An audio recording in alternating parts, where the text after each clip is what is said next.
Ambil Kak Kalino, berculamin Kak Surga, bersengat Kak Iwata. Harus. Terlebih dahulu saya akan memperkenalkan diri saya. Nama saya Francis Rigo dengan NIM 2100.03025. Saya berasal dari kelas PGSDA ya. Ya, di sini saya akan menjelaskan apa sih itu logika. Menurut saya pribadi, logika adalah hasil pertimbangan akal pikiran yang diutarakan dengan kata dan diungkapkan dalam bahasa. Ya, jadi logika juga ilmu yang mempelajari bagaimana sih kita berpikir secara lurus, tepat, dan teratur. Ya, saya juga melansir dari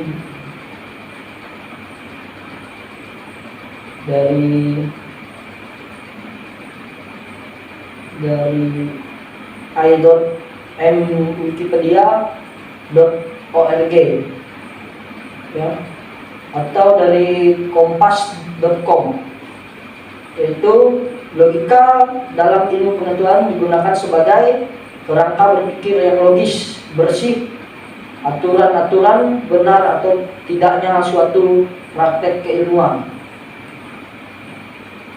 Logika juga mempunyai analisis. Apa sih itu analisis? Saya mengambil dari kompas.com.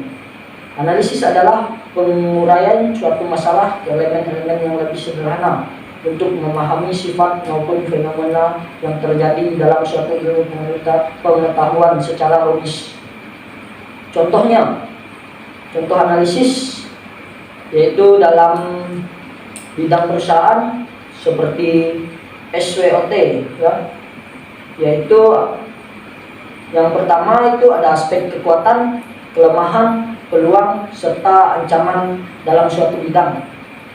Jadi analisis SWOT ini pengembangannya dalam perusahaan agar tidak kalah dengan persaingan pasar. Jadi mereka mempertimbangkan bagaimana sih mereka ini perusahaan ini peluangnya tuh di bidang apa, atau kelemahan perusahaan ini dalam bidang apa. Mereka akan mempertimbangkan semuanya, kekuatannya, kelemahan, peluang, serta ancaman bisnisnya ini apa. Jadi itu sebagai contoh logika, di mana perusahaan ini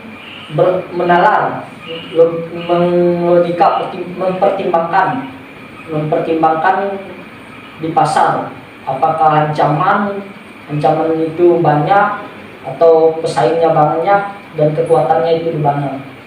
Ya, jadi seperti itu contoh logika dan pengertiannya. Jadi sekian dari saya penjelasan tentang logika. Saya ucapkan terima kasih. Jika ada salah kata atau ada kekurangan dalam pembahasan saya minta maaf yang sebesar-besarnya. Selamat pagi, nama saya Dominikus Doni, saya dari kelas PGSDA, NIM saya 2100200317. Jadi di sini saya akan menjelaskan pengertian dari bahasa. Bahasa adalah manusia akan mengungkapkan perasaan, emosi,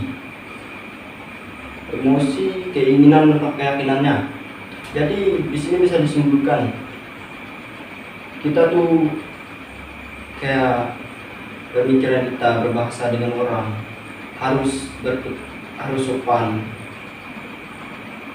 Arti bahasa merupakan alat mekanisme yang menentukan bagaimana manusia berhubungan dengan dunia.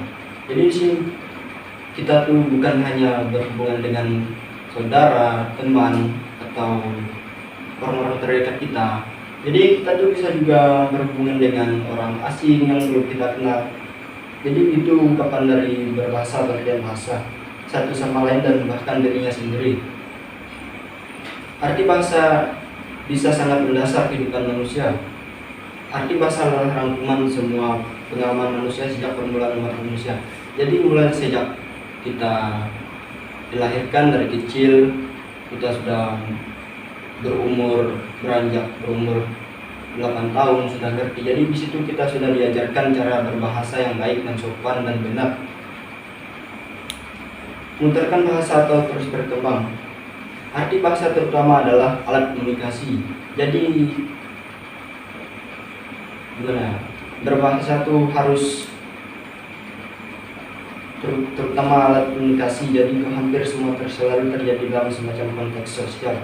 Arti bahasa bisa menjadi identitas bagi semua negara atau kelompok. Mengkomunikasikan pemikiran individu serta pekerjaan peracik budaya komunikasi. Jadi di sini saya akan jelaskan beberapa fungsi. Jadi fungsi itu adalah pengertian berbahasa.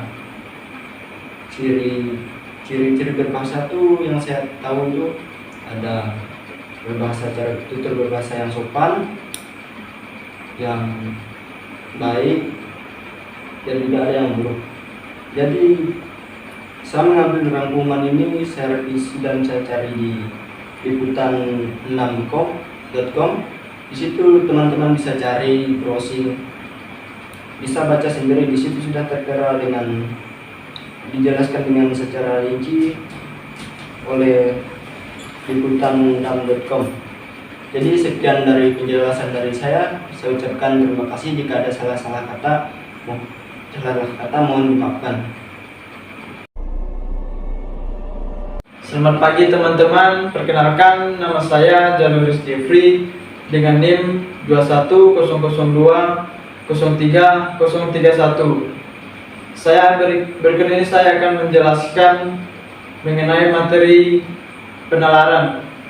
Menurut saya sendiri, penalaran adalah proses berpikir yang bertolak dari pengamatan indera atau pengamatan empirik yang menghasilkan sejumlah konsep dan pengertian.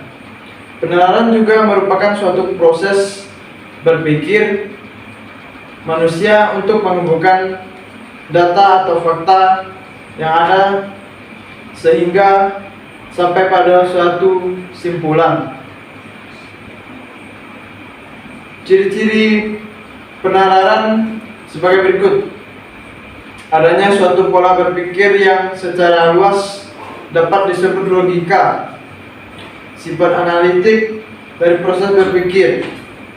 Secara detail, penalaran mempunyai ciri-ciri sebagai berikut.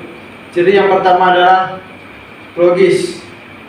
Logis, suatu penalaran harus memenuhi unsur logis, artinya pemikiran yang ditimbang secara objektif dan didasarkan pada data yang sahih. Yang kedua adalah ciri analitis, berarti bahwa kegiatan penalaran tidak terlepas dari daya imajinatif seseorang dalam merangkai, menyusun, atau membuka petunjuk-petunjuk akal pikirannya ke dalam suatu pola tertentu. Ciri-ciri rasional artinya adalah apa yang sedang ada di nalar merupakan suatu fakta atau kenyataan yang dapat dipikirkan secara mendalam. Menurut John Dewey, proses penalaran manusia dilalui melalui beberapa tahap berikut.